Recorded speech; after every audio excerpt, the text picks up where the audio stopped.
Une victoire d'étape dans le Tour de France, Brian, ça changerait quoi pour toi? Est-ce que ça changerait ta vie? Maintenant je suis plus vieux, j'ai vieilli. Plus jeune j'aurais certainement dit oui. Maintenant voilà, j'ai une famille, j'ai des enfants et je vois mon métier différemment.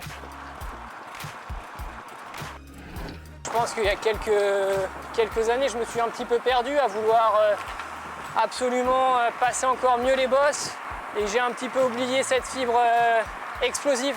Et on va dire que c'est ça, c'est clairement ça mon gagne-pain. Je suis payé pour gagner des courses. Bienvenue dans Ravito, le rendez-vous vélo du Télégramme. Un rendez-vous un petit peu particulier aujourd'hui puisque l'on est chez Brian Coquard, le sprinter de la formation Cofidis. Bonjour Brian. Bonjour. Comment ça va? Ça va bien, ça va bien. Avec le soleil, on est bien. On apporte justement à Brian la dernière ligne droite avant le Tour de France. T'es dans quel état d'esprit là? Plutôt pressé d'y être. Je viens de finir en gros une grosse préparation, un gros bloc de préparation avec un gros stage en altitude à Tignes. Et voilà, j'ai une petite semaine un peu cool. Et ensuite, ça sera le Tour de Suisse, la dernière grosse course par étape avant le championnat et le Tour. Et voilà, on approche presque au départ. Tu es en grande forme cette saison, tu as remporté 3 victoires. Quel bilan justement tu fais de cette première partie de saison? C'est plutôt bon, plutôt positif. C'est toujours bien déjà de lever les bras quand on est sprinter. C'est important de gagner. J'ai gagné rapidement dans la saison en Australie. Ma première victoire World Tour, c'était important. Et voilà, il y a pas mal de places d'honneur aussi, 2 fois deuxième sur le Tour de Catalogne. C'était aussi très intéressant d'avoir pu faire cette course par étapes aussi qui me plaît bien, qui me correspond bien. Et voilà, j'ai coupé un long moment pour revenir en forme avec beaucoup de fraîcheur avant le Tour. Et justement le Tour de France, Brian, l'objectif maintenant c'est de gagner enfin sur le Tour de France. Tu as fait 2 fois deuxième sur les Champs et deuxième à Limoges, derrière Kittel à quelques millièmes. 28 mm. 28 mm, voilà justement. Est-ce que tu te sens capable de gagner sur le Tour de France 2023? Oui, bien sûr, en tout cas j'y vais pour ça, je me suis préparé pour ça. C'est un objectif, un rêve de gosse, de pouvoir lever les bras sur la grande boucle. Et j'ai souvent réussi à être vraiment proche de la victoire sur le Tour et il me manque souvent pas grand chose, donc je me dis que c'est possible, c'est réalisable. Tu as regardé le parcours, tu as déjà étudié un peu la question? Oui, j'ai bien étudié la question, pas tout en détail, mais les étapes qui me correspondaient et que j'avais cochées, on va dire, je les ai bien gardées. Et il y aura des occasions avec un Tour de France qui va être difficile dès le départ. Donc il y aura de la fatigue, sachant que je passe plutôt bien les bosses, ça peut vraiment, je pense, m'avantager. Voilà, au moins arriver peut-être plus frais que certains sur les premiers sprints. Une victoire d'étape dans le Tour de France, Brian, ça changerait quoi pour toi? Est-ce que ça changerait ta vie? Maintenant je suis plus vieux, j'ai vieilli. Plus jeune j'aurais certainement dit oui. Maintenant voilà, j'ai une famille, j'ai des enfants et je vois mon métier différemment.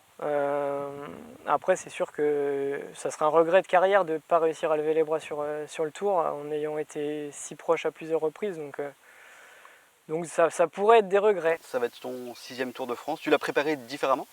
Oui, différemment de ce que j'ai pu faire toutes mes précédentes éditions, on va dire. J'ai souvent beaucoup couru, ou j'avais repris à courir un petit peu comment dire, plus tôt que maintenant. Là j'ai fait un long stage d'altitude, quelque chose que j'avais jamais fait déjà auparavant. C'est quoi le but? On va parler d'oxygénation, de travailler en altitude, c'est aussi important et intéressant. On sait que voilà, beaucoup maintenant de coureurs font ça, des stages en altitude. Moi j'avais jamais fait, j'ai 31 ans. Donc je me suis dit voilà, on va essayer, j'espère que ça va porter ses fruits. Et on va partir pour un petit entraînement dans la région. Je vais vous faire découvrir mes routes d'entraînement habituelles. Allez, suivez-moi.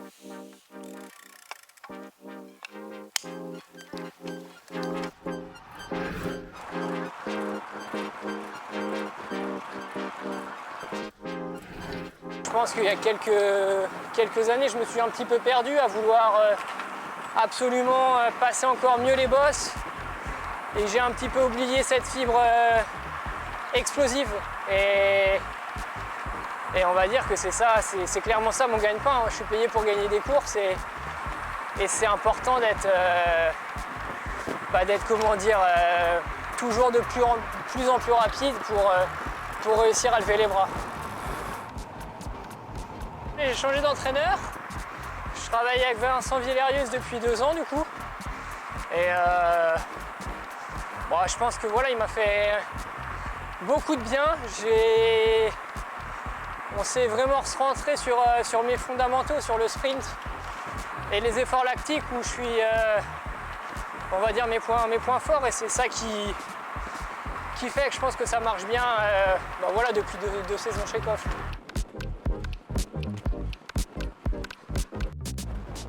Qu'est-ce que ça change pour toi de faire partie d'une équipe comme la formation Cofidis?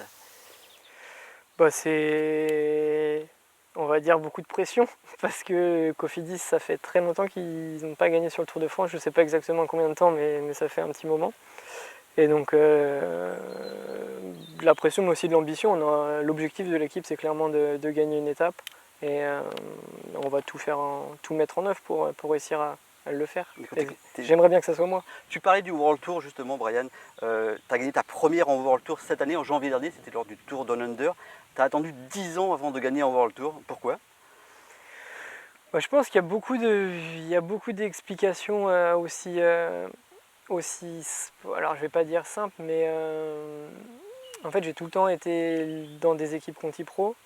Et les seuls rendez-vous World Tour que j'avais dans la saison, c'était souvent les plus grandes courses et les plus gros rendez-vous comme Paris-Nice, le Dauphiné, le Tour de France ou les classiques belges, mais bon, c'est très très difficile les classiques belges, et du coup je pense que j'avais pas beaucoup non plus d'occasions. C'était souvent les courses World Tour les plus relevées de la saison, et voilà, là j'ai gagné en Australie, et d'un côté où c'est très bien, j'ai débloqué le compteur, je suis plus dans la stade du coureur ayant le plus gagné sans avoir gagné en World Tour.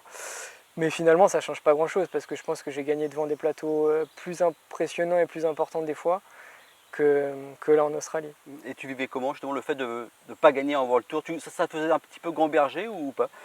Oui et non, bien sûr, parce que les journalistes m'en parlaient, et je ne vais pas dire que ça m'agaçait, parce que j'ai envie de dire que je m'en foutais un petit peu, mais oui, ça me trottait un petit peu dans l'esprit, c'était important. Voilà, on en avait discuté avec l'équipe en début d'année, et c'est pour ça qu'on avait fait le choix que j'aille en Australie pour voilà, effacer cette stade directement dès le début d'année, comme ça on était plus serein et plus tranquille. Le sprint évolue quand même, Brian. On a l'impression qu'il y a de moins en moins d'arrivées massives, peut-être à cause des chutes, il y a tellement de chutes. Est-ce que ça, justement, il y a des arrivées qui sont plus dures? Est-ce que ça ne favorise pas des coureurs comme toi qui sont un petit peu passe-partout? Si, clairement, c'est sûr que c'est important. Déjà, je pense que les capacités des sprinteurs ont vachement évolué même depuis que je suis passé pro, mais encore avant. Il y a moins de purs sprinteurs qui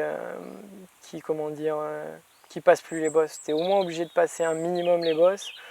Et les organisateurs font aussi des parcours de plus en plus difficiles. Je pense que le niveau du cyclisme mondial évolue aussi, progresse d'année en année, ce qui fait que ça roule de plus en plus vite, que c'est de plus en plus dur, et qu'il faut maintenant être de plus en plus fort pour déjà arriver au sprint. Ça donne des idées justement pour la suite, hein? Oui, non, c'est sûr.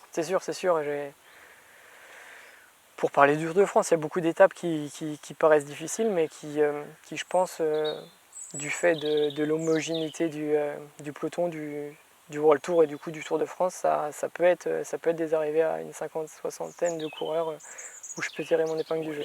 Une fin de saison réussie, une deuxième partie de saison réussie pour toi, ce serait quoi maintenant? Beaucoup de victoires ou une victoire sur le Tour, et ça serait réussi. D'accord, 2024, on sait que tu es en fin de contrat. Ouais. Ça va être que tu vas apporter quelle couleur en 2024, Brian? Est-ce que tu peux nous dire un petit peu? Je peux pas vous dire encore, parce que c'est pas On sait encore... que Arkea Samsic cherche un sprinter, hein. Oui, je sais aussi, mais non, c'est pas encore officiel. L'équipe dans laquelle je serai l'an prochain va, je pense, pas tarder à faire l'annonce. Vous le saurez très prochainement. Ok, Brian, merci de nous avoir reçus ici chez toi. De rien, avec plaisir. Bon Tour de France. Voilà, la pause ravito, c'est tout pour aujourd'hui. On se retrouve vendredi prochain à 18 h sur le Telegram et sur la chaîne YouTube du Telegram. D'ici là, bon week-end, bonne semaine et bonne course.